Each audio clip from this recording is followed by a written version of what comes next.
নমস্কার, বেনুদি রান্নাতে সবাইকে স্বাগত জানাই।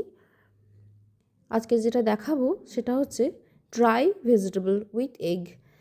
ড্রাই ভেজিটেবল মানে হচ্ছে সমস্ত রকম ভেজিটেবল দিয়ে সামান্য একটু সাদা তেল দিয়ে একটু ভেজে নিতে হবে। তারপরে পাশে আমি দুটো ডিম সেদ্ধ করে নিয়েছিলাম। ডিম সেদ্ধটাকে অর্ধেক করে কেটে নিয়েছি। তারপরে ভাজা হয়ে যাওয়ার পর বেশ খানিকটা ভাজা হয়ে গেছে যখন, তখন ডিম সেদ্ধটা কড়াইয়ের মধ্যে দিয়ে দিলাম।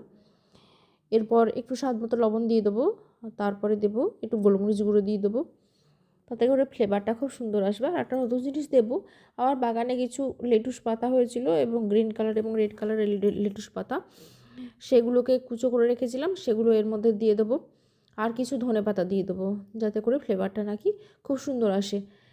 তো এই স্যালাডটা যেটা বানাচ্ছি আমি, ড্রাই ভেজিটেবল স্যালাড যেটা ফ্রাইড, সেটা ওম খেতে খুব ভালোবাসে, আপনারাও খেতে খুব ভালোবাসেন। এটা সুগার পেশেন্টদের জন্য কিন্তু খুব উপকারী, যেহেতু এখানে কার্বোহাইড্রেট খুব কম পরিমাণে রয়েছে, অথচ ভেজিটেবলস রয়েছে যার মধ্যে আপনি যে সবজিগুলোর মধ্যে কার্যকরী গুণাগুণগুলি সবগুলো পেয়ে যাবেন।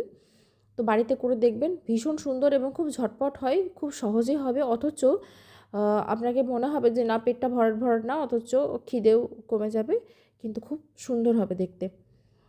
আর সাথের মধ্যে একটুখানি বরবটি কলাই সিদ্ধ করে রেখেছিলাম, যেহেতু আমি একটু মুড়ি খেতে ভালোবাসি শীতের দিনে, বরবটি কলাই দিয়ে সেটা এর মধ্যে দিয়ে দিলাম।